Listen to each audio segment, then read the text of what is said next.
ওয়ালিল্লাহিল মাশরিকু ওয়াল মাগরিবু ফাআইনামা তুওয়াল্লু ফাসাম্মা ওয়াজহুল্লাহ।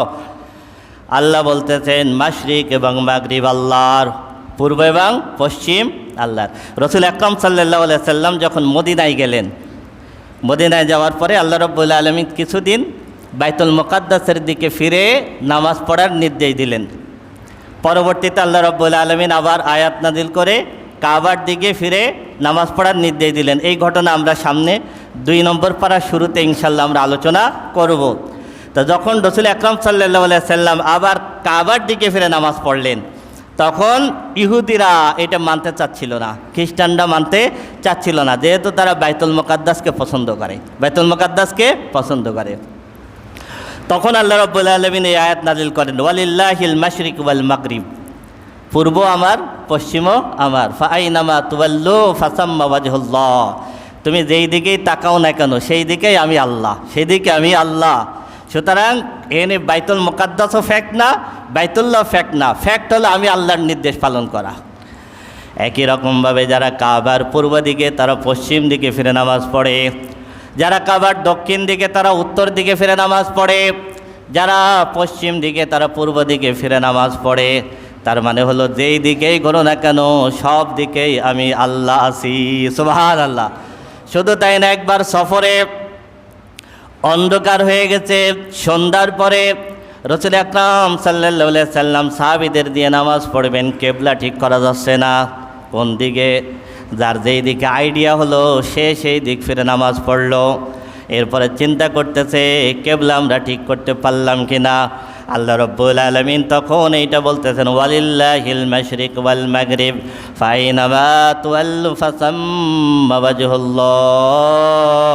যদি তোমরা কেবলা ঠিক করতে না পারো, যেই দিক পারো ওই দিক ফিরে নামাজ পড়বা, কারণ পূর্ব পশ্চিম সব দিক আমি আল্লাহর। সুবহানাল্লাহ। আমি আবার একবার রাসূল আকরাম সাল্লাল্লাহু আলাইহি ওয়াসাল্লাম বাহনের পিঠে নামাজের নিয়াত করলেন, বাহন চলতেছে, বাহন যখন ঘুরে গেল রাসূলের কেবলাও ঘুরে গেল, কেবলাও ঘুরে গেল। আল্লাহ রাব্বুল আলামিন বললেন, ওয়ালিল্লাহিল মাশরিক ওয়াল মাগরিব ফাআইনামা তুওয়াল্লু ফাসাম্মা ওয়াজহুল্লাহ। তোমার কেবলা যেই দিকেই ঘুরে যাক না কেন সব দিকেই আমি আল্লাহ আছি। সুবহানাল্লাহ। এই জন্য গাড়ির ভিতরে যখন থাকবেন তখন কেবলা 1 নম্বরে ঠিক করা কঠিন, 2 নম্বরে আপনি যতদূর সম্ভব কেবলা ঠিক করে নিয়াত করবেন। নিয়াত করার পরেও যদি গাড়ি ঘোরে তবু আপনার নামাজ হয়ে যাবে, কারণ এই অনুমতি দিয়েছেন কে? আল্লাহ। ইন্নাল্লাহা ওয়াসিউন আলিম, নিশ্চয় আল্লাহ রাব্বুল আলামিন প্রশস্ততা দানকারী এবং সবথেকে বেশি জ্ঞানী। সুবহানাল্লাহ।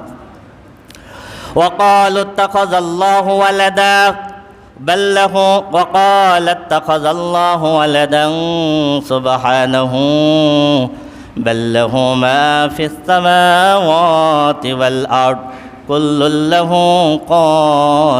قانتون।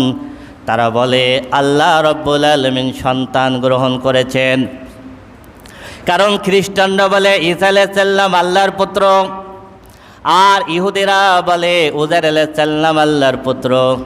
ওয়াকালু ইত্তাখাযাল্লাহু ওয়ালাদা, তারা বলে আল্লাহ সন্তান গ্রহণ করেছেন। সুবহানাহু, আল্লাহ রাব্বুল আলামিন সন্তান গ্রহণ করা থেকে পবিত্র। সুবহানাল্লাহ। বাল্লাহু মা ফিস সামাওয়াতি ওয়াল আরদ কুল্লুল লাহু কানিতুন, বরং আসমান জমিনে যা কিছু আছে সব কিছু আল্লাহর, সব কিছুই একমাত্র আল্লাহর কাছেই নত হয়। বাদিউস সামাওয়াতি ওয়াল আরদ ইযা ক্বাদা আমরান ফাইন্নামা ইয়াকুলু লাহু কুন ফায়াকুন। আসমান এবং জমিনের সৃষ্টির সূচনাকারী হলেন আমি আল্লাহ। ইযা ক্বাদা আমরান ফাইন্নামা ইয়াকুলু লাহু কুন ফায়াকুন। যখনই আল্লাহ কোনো কিছু সৃষ্টি করতে চান শুধু বলেন কুন হও, সাথে সাথে হয়ে যায়। তার মানে আল্লাহ বলতেছেন, তোমরা বলতেছো ঈসা আল্লাহর পুত্র না, ঈসাকে আমি আল্লাহ সৃষ্টি করেছি। তুমি বলো উযাইর আল্লাহর পুত্র না, আল্লাহ বলেন ও উযাইরকেও আমি আল্লাহ নিজেই সৃষ্টি করেছি। সুবহানাল্লাহ। সব আল্লাহর বান্দা, সব কি আল্লাহর বান্দা। وقال الذين لا يعلمون لولا يكلمنا الله أو تأتينا آية كذلك قال الذين من قبلهم مثل قولهم تشابهت قلوبهم قد بينا الآيات لقوم يوقنون আল্লাহ রাব্বুল আলামিন বলতেছেন وقال الذين لا يعلمون মক্কার মদিনার কাফের মুশরিক যারা ছিল তারা রাসূল আকরাম সাল্লাল্লাহু আলাইহি সাল্লামকে বলতো যে আল্লাহ যদি সরাসরি এসে আমাদের সাথে কথা বলতেন, অথবা আল্লাহ মুসার প্রতি যেভাবে তাওরাত নাজিল করেছেন পুরা কোরআন যদি আমাদের সামনের পরে আসমান থেকে আপনি নাজিল করতেন, অথবা আপনি যদি এই সাফা পাহাড়টারে স্বর্ণ বানাই দিতেন, আপনি যদি এই মক্কার পাহাড় ভেদ করে যদি মুহূর্তের ভিতরে নদী বের করে দিতে পারতেন, এইগুলো যদি আপনি আনতে পারেন তাহলে আপনার প্রতি ঈমান আনবো। আল্লাহ বলেন ওরা হলো মূর্খ, ওরা আপনাকে বলে আল্লাহ যদি আমাদের সাথে কথা বলতো, আপনি যদি এই নিদর্শনগুলো আমাদেরকে দেখাতেন। কাযালিকা ক্বালাল্লাযীনা মিন ক্বাবলিহিম মিসলা ক্বাউলিহিম, আল্লাহ বলতেছেন ওদের পূর্বে বনি ইসরাইল ইহুদি জাতীয় মুসার সাথে একই রকম কথা বলতো। তাশাবাহাত কুলুবুহুম, তাদের অন্তর আর এদের অন্তর একই রকম। তাদের অন্তর আর এদের অন্তর কি একই রকম। কদ বায়্যানাল আয়াতি লিকৌমি ইউকিনুন, বিশ্বাসীদের জন্য আমি রব্বুল আলামিন আয়াত নাজিল করি। সুবহানাল্লাহ। ইন্না আরসালনাকা বিল হাক্কি বাশীরান ওয়া নাযীরা, হে রাসূল আমি আল্লাহকে না দেখে ওরা যদি ঈমান না আনে, আপনি যদি সাফা পর্বতকে স্বর্ণ না বানার কারণে যদি ওরা ঈমান না আনে, তারপরও ইন্না আরসালনাকা বিল হাক্কি বাশীরান ওয়া নাযীরা, আমি রব্বুল আলামিন আপনাকে সত্য সহকারে সুসংবাদদাতা এবং ভয় প্রদর্শন হিসেবে নাজিল করেছি, এর ভিতরে কোনো সন্দেহ নাই। সুবহানাল্লাহ।